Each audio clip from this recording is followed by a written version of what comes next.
Hello guys, welcome back to my YouTube channel. दोस्तों, बात करेंगे हम बीपीएससी टीआरई 3.0 नई शिक्षक भर्ती को लेकर के। बीपीएससी टीआरई 3.0 नई शिक्षक भर्ती के परीक्षा पैटर्न में बड़ा बदलाव। परीक्षा तिथि घोषित। यह स्टेट सीटेट अपेयरिंग कैंडिडेट को लिए क्या अपडेट है और बीपीएससी में जो अटेम्प्ट को लेकर के है काफ़ी ज़्यादा यहाँ पे कन्फ्यूजन बना हुआ है अभ्यर्थियों के मन में, तो आपको उसको आज क्लियर करने वाले हम। उम्र में छूट यानी कि एज रिलैक्सेशन को लेकर के 150 प्रश्न, नेगेटिव मार्किंग और जो इतना कम समय बचा हुआ है, क्या परीक्षा की तिथियों में बड़ा बदलाव देखने को मिल सकता है। इससे संबंधित और आवेदन की जो अंतिम तिथियां हैं उसमें भी परिवर्तन कर दिया गया है। तो क्या कुछ अपडेट है, सारा अपडेट हम लोग इस वीडियो के माध्यम से जानेंगे और यह स्टेट अपेयरिंग कैंडिडेट के लिए क्या कुछ अपडेट है उनके लिए भी हम लोग बात करने वाले हैं। तो दोस्तों, चैनल पर पहली बार विजिट किए तो चैनल को भी सब्सक्राइब कर लीजिएगा और वीडियो को लाइक शेयर जरूर करते रहिएगा। स्क्रीन पे आप देख पा रहे होंगे कि बिहार लोक सेवा आयोग शिक्षा विभाग ने भेजी रिक्तियाँ, यानी कि टोटल जो रिक्तियाँ हैं आपकी वो 87,000, ठीक है, 774 रिक्तियाँ हैं। ये आपका ऑफिशियली है, ठीक है। अभी तक आप लोगों ने देखा होगा कि 1,02,000 करके आपको देखने को मिला, यानी कि 1,00,000 से ऊपर जो है वैकेंसी आपको बताई गई थी। जो आपकी ये आई थी इसके पहले जो आपको दिया गया था, जो रोस्टर दिया गया था, लेकिन जब ऑफिशियल रोस्टर तैयार किया गया तो उसमें ये रिक्तियाँ बताई जा रही हैं 87,774 पदों पर जिसकी बहाली होगी।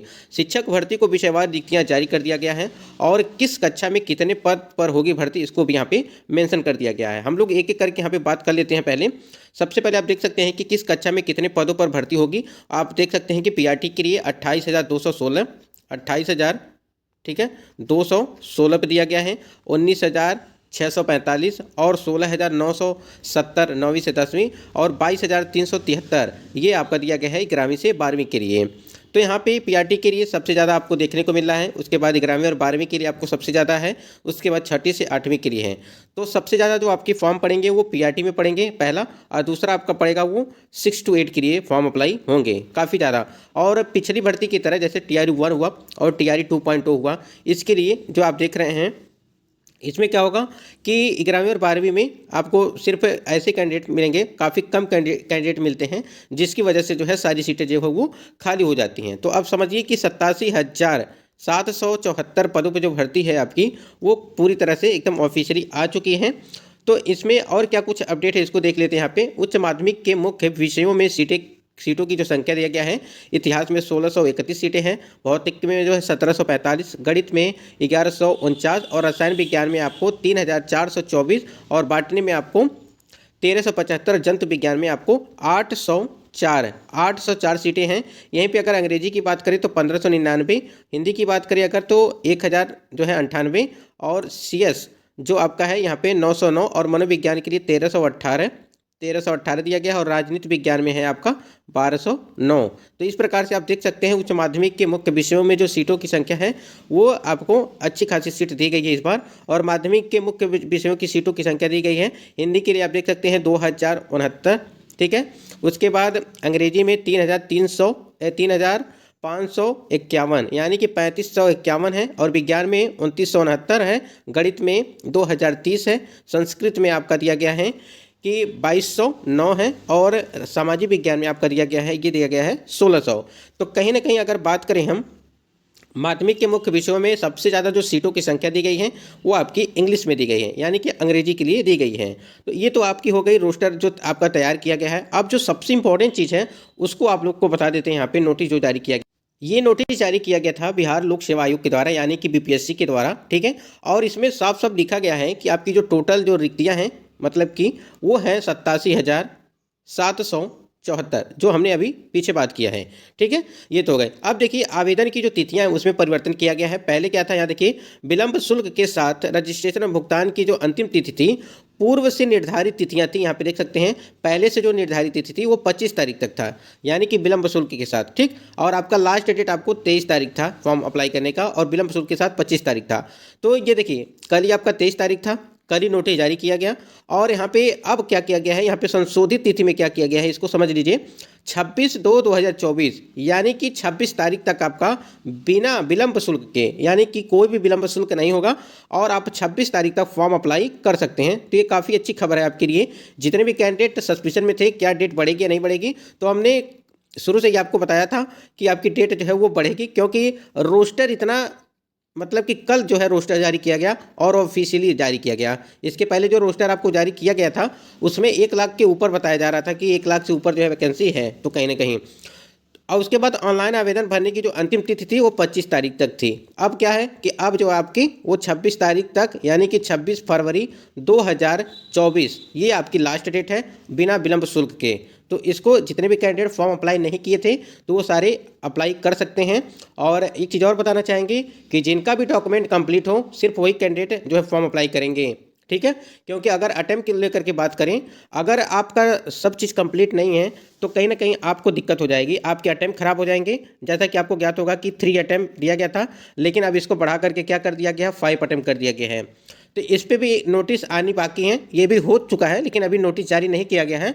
तो इसको लेकर के भी अभ्यर्थी कन्फ्यूज हैं कि अगर हम इस बार जैसे हमारा TRE 1 में सिलेक्शन नहीं हुआ या TRE 2.0 में सिलेक्शन नहीं हुआ, अगर TRE 3.0 में हम फॉर्म अप्लाई कर देते हैं और हमारी तैयारी अच्छी नहीं है तो इसको लेकर के भी बहुत सारे कैंडिडेट ऐसे हैं जो फॉर्म अप्लाई नहीं कर रहे हैं। तो आपसे हम एक चीज़ और कहना चाहेंगे, अगर आप अगस्त तक की जो भर्ती है उसकी आप इंतज़ार कर रहे हैं तो उसको छोड़िए। हम तो यही कहेंगे कि आप TRE 3.0 की जो फॉर्म अप्लाई करिए और परीक्षा दीजिए। क्योंकि देखिए, अगर आप अटेम्प्ट को लेकर के नई फॉर्म नहीं भर रहे हैं तो आप गलती कर रहे हैं। देखिए, बार बार ये मौका नहीं आता है, इसलिए आप फॉर्म अप्लाई ज़रूर करिए। अगस्त वाली भर्ती के बारे में भूल जाइए, क्योंकि पता नहीं वो आएगा या नहीं आएगा, उस पर भी कोई बड़ी वो ऑफिशियली तो आया नहीं है कुछ कि मतलब ऑफिशियली आया कि हाँ आएगा ही, आएगा तब भी ठीक है। और अटेम्प्ट है तो 5 अटेम्प्ट अगर कर दिया गया है, नोटिस यानी है, तो आप लोग इसको भी दीजिए, आप उसको भी दीजिएगा। अगर परीक्षा की तिथियों को लेकर के बात करें, जैसे कि अभ्यर्थियों को कहना है कि मान लीजिए अगर यहाँ पे हमने आवेदन की तिथियाँ तो बढ़ा ही दिया गया है, यानी कि BPSC ने आवेदन की जो तिथियाँ हैं वो 23 से हटा करके उसको क्या कर दिया है, 26 तक कर दिया है। तो यहाँ पे क्या परीक्षा की तिथियों में परिवर्तन किया जाएगा? तो आज के इस पेपर में आप देख सकते हैं, नीचे लिखा हुआ है, यहाँ पे देख सकते हैं, यहाँ पे देखिए कि नीचे देखिए तीसरे चरण की बहाली के लिए परीक्षा 7 से 17 मार्च के बीच अलग अलग चरणों में होगी और परीक्षा से 1 सप्ताह पहले प्रवेश पत्र जारी कर दिया जाएगा। अब तक 4 लाख से अधिक आवेदन, तीसरे चरण में अब तक 4,34,000 अभ्यर्थियों ने पंजीयन कराया है। वहीं 4,20,630 से अधिक अभ्यर्थियों को पैसा जमा कर दिया है। अंतिम रूप से परीक्षा में शामिल होने के लिए अब तक जो है 4,05,000 से अधिक फॉर्म भरा है। तो हमने अभी जो आपको कल दिखाया था डाटा, वो 4 लाख जो है 44,000 के आसपास से ऊपर जो है फॉर्म अप्लाई हो चुके थे, ठीक है। सुबह के टाइम में हमने आपको दिखाया था, लेकिन अब वो 5 लाख से ऊपर चला गया होगा, ठीक है। ये इस चीज़ को भी आप लोग ध्यान दीजिएगा। तो परीक्षा की जो तिथियां हैं अभी तक तो वही हैं कि 7 से लगा करके 17 मार्च तक आपकी परीक्षाएं वो कराई जाएंगी, उसमें अभी कोई परिवर्तन नहीं किया गया है। लेकिन ये भी जो तिथियां बताई जा रही हैं, ये भी तिथियां जो है वो संभावित तिथियां हैं, ठीक है, इसको भी ध्यान दीजिएगा।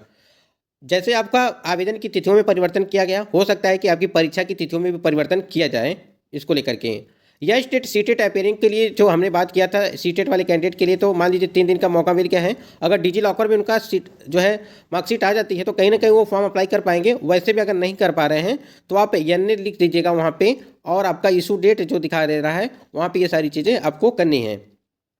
5 अटेम्प्ट कर दिया गया है, उसके लिए भी बहुत ही जल्द आपको नोटिस जारी किया जाएगा। अगर एज रिलैक्सेशन को लेकर के बात करें, आयु सीमा में छूट को लेकर के बात करें, हमने जो है लगातार प्रयास किया है कि TRE 1 और TRE 2 में आपको एज रिलैक्सेशन दिया गया था, वो भी 10 साल के लिए दिया गया था। और इसमें TRE 3.0 में भी हमको 10 साल के लिए छूट दिया जाए, इसके लिए सारे लोग प्रयास कर रहे हैं कि जल्द से जल्द जो है एज रिलैक्सेशन के लिए 10 साल के लिए जो है उम्र सीमा में छूट मिलनी चाहिए। बाकी लगभग 1 लाख से ऊपर जो कैंडिडेट ऐसे हैं जो एज रिलैक्सेशन को लेकर के काफ़ी ज़्यादा यहाँ पे परेशान है, फॉर्म अप्लाई नहीं कर पा रहे हैं इसकी वजह से। और आपको पता है कि आज है आपका 24 तारीख और 24, 25, 26 तारीख को लास्ट डेट है, तो समझ सकते हैं कि लगभग 6 लाख से ऊपर ही फॉर्म अप्लाई हो सकता है। काफ़ी तेज़ी से फॉर्म अप्लाई हो रहे हैं इस बार, जब से मतलब कि नोटिस जारी। 150 प्रश्न होंगे आपको, ठीक है, ये तो आपको पता ही है, जिसमें से 30 आपके भाषा अर्ता वाला होगा, जिसमें आपको यहाँ पे नॉर्मल क्वेश्चन रखे जाएंगे। तो इस वाले पे ज़्यादा फोकस आपको नहीं करना है, आपको 120 वाले नंबर पे करना है, यानी कि 120 वाले पे आपको फोकस करना है। जो आपका सब्जेक्ट होगा GK GS वाला होगा, ये सारी चीज़ को देखना है, उसी के आधार पे आपकी कट ऑफ वो जारी मतलब की बनेगी। उसके बाद से नेगेटिव मार्किंग आपकी नहीं है, यानी नेगेटिव मार्किंग भी इस बार नहीं किया गया है, और तीनों भर्तियों में जो है नेगेटिव मार्किंग नहीं था। इतना कम समय है तो कैसे तैयारी करना आपको, तो सिर्फ आप ये करिए कि जो आपका प्रैक्टिस यानी कि प्रैक्टिस सेट है उसको ज़्यादा से ज़्यादा आप लगाइए, क्योंकि आपके पास टाइम बहुत ही कम है। तो प्रैक्टिस सेट लगाते रहिए, जिससे आपका स्कोर पता चले कि आप कितना जो है स्कोर कर पा रहे हैं। उसके हिसाब से आप तैयारी को अपना बेहतर बनाते रहिए। अगर कोई भी अपडेट होती है तो आपको मिलती रहेगी, चैनल से जुड़े रहेंगे। तो दोस्तों आशा करते हैं वीडियो आपको पसंद आया तो लाइक करिएगा, और चैनल पर पहली बार विजिट किया तो चैनल को भी सब्सक्राइब करके बेल आइकन को प्रेस कर लीजिएगा। आज की वीडियो बस इतना ही, तब तक के लिए जय हिंद।